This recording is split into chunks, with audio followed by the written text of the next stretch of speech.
Perdone, Ovalle. Yo creo que aquí Ovalle tiene un poquito de responsabilidad. Mi amigo y hermano Ovalle. Parece que, por la información, todos los compañeros no saben realmente qué está haciendo el viejo aquí. No conocen realmente qué cosa hace Venezuela. Igual hay que explicarse. Yo creía que eso lo había explicado. El señor Ovalle. Yo no, para nada. Y me acuerdo que el primer compañero que empezó a hacer preguntas habló, la primera compañera, de que, por ejemplo, lo que usted ha dicho que tenemos que hacer o que debemos que hacer. No, para nada. Yo en ningún momento he dicho ni voy a decir se debe hacer, hay que hacer tal cosa. Para nada. Primero, porque nosotros tenemos una escuela en ese sentido. Desde que se fundó la revolución, que Fidel Castro jamás ha dado receta a otro país lo que tiene que hacer. Porque eso es, cada cabecita experimenta, cada país experimenta por cabeza propia.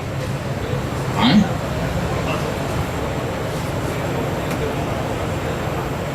Hay una anécdota, creo que fue de los argelinos que le sugirieron a Cuba que se produjera vino, una cosa de eso.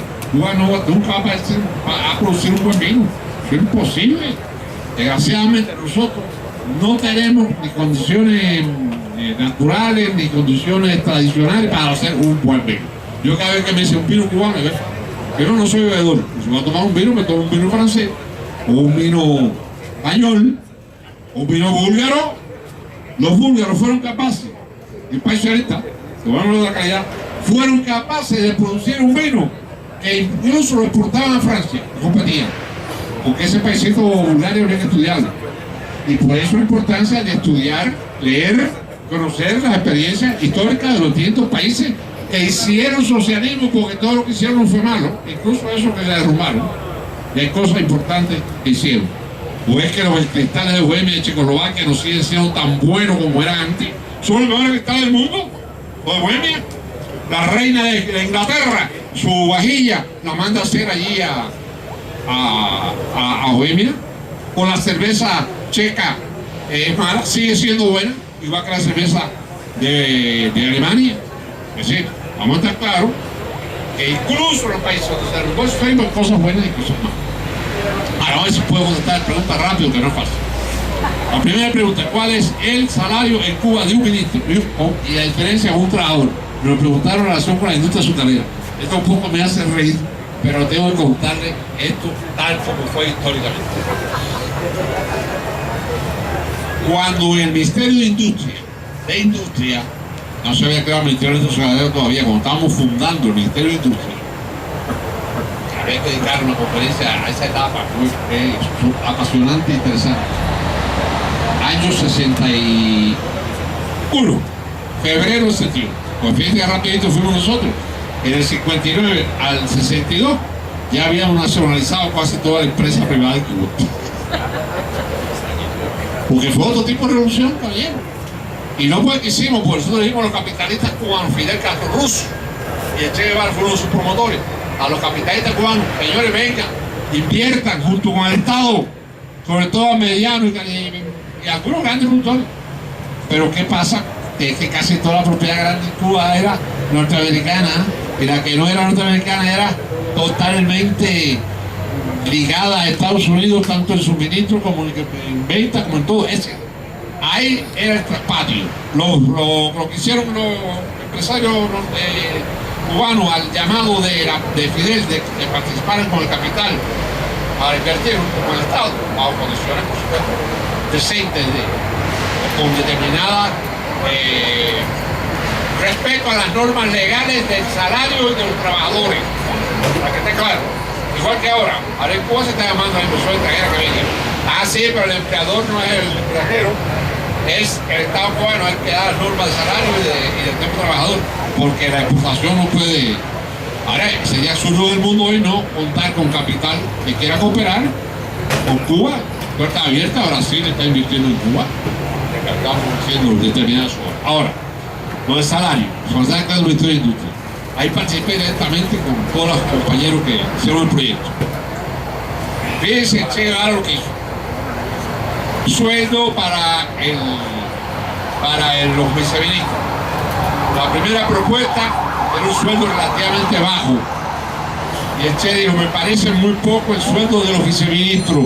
Considero que hay que elevarle un poquito el nivel, porque hay que darle un sueldo decoroso a los viceministros y a los directivos fundamentales para que satisfagan sus necesidades fundamentales y no para que después estén apretados y empiecen a meter el dedito en el dinero del Estado, porque cuando meten el dedito al poco rato meten la mano, y cuando meten la mano hay que cortarla porque ya se convirtió en un ladrón. Así que el sueldo, entonces sueldo era decentico de los viceministros, me acuerdo que era como 400 y pico, en aquella época era un salario decente. Ahora fíjense lo que ocurrió con el caso del que me embarcó a mí completo también, por atrás de él, pagué yo. Cuando vino el sueldo de él, digo, no, el caso mío es distinto, porque yo no voy a cobrar el sueldo del ministro, yo voy a seguir cobrando el sueldo del comandante del ejército rebelde. Y a diferencia con lo que debe ganar un ministro, yo la dono a los fondos para el desarrollo de la reforma agraria. Y no quiso cobrar el sueldo del comandante nunca, jamás. Cuando yo me presento a su carrera, me pone el sueldo que le corresponde al ministro. Era un sueldo, eran 700 y pico pesos. Pero si el Che no cobró el de él, como yo, que soy primer teniente en esa época, voy a cobrarlo. Entonces yo nunca cobré el sueldo de ministro, me quedé con el de viceministro y lo demás lo donaba a la reforma agraria. ¿Ah? Lo demás tenían derecho a cobrar. Pero Che Guevara hizo eso. Era un oficial rebelde y así lo hicimos. Quiero decir que en aquella época me alcanzaba el salario. Me alcanzaba porque era otra situación económica, los precios eran muy bajos. Yo almorzaba y comía almorzaba en un restaurante con mi esposa, por el equivalente, díselo Débora. Ahí ponte de pie por cuánto comíamos en el salón de Riviera, a veces que íbamos esporádicamente. Para el equivalente a $10, 10 pesos cubanos, 10 pesos cubanos, comida buena y postre. Vaya, fue increíble, muy barato los precios y demás. Después el nivel de vida fue variando y hoy un poco más caro. Ahora, hay una cosa, la diferencia entre el salario de los directivos y los trabajadores. La política de... perdón. En relación con los salarios de esto, que está pasando aquí en Venezuela, eso no lo está explicando.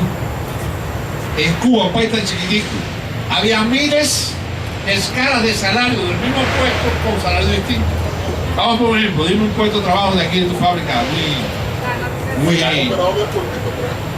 pero bueno, que se repite en otra fábrica del país, en otra industria.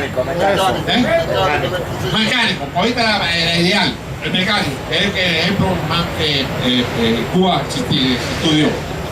Un mecánico que trabajaba en la planta de acero ganaba 3 veces más que uno que trabajaba en una fábrica de plástico por allá, por otro lugar. Había, no sé, una gama de, puede ser en el mecánico, 200 escalas de salario distintos. Y así para cada puesto de trabajo igual, determinando del nivel de la producción, del ensayo que era, de este, lo otro. Ahí viene un trabajo complejo. Se fue a un estudio, eso está escrito, uno de los libros míos está escrito. Hay un librito mío que se llama Che, recuerdo, Che, El Camino del Fuego, que se editó aquí en Venezuela, que es el primer libro que escribí por mandato del Che, después del Che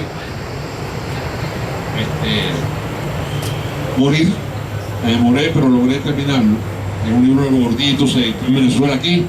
Por Miri, el culpable que se publicara a una editorial que tenía la Liga Socialista, donde Jesús estaba yo, la persona que conocí primero aquí en Venezuela. Y no por amiguismo que estemos juntos trabajando ahora, sino por derecho de antigüedad. Y pues además tenemos algunos hábitos socialistas, los dos también. Sin ser socialistas todavía, pero tenemos una costumbre de esa forma. A Jesús y a Soto Roja. Fue lo primero que conocí. Y tenía una historia de esta gente que se llamaba, ¿cómo se llama? Fuego Vivo.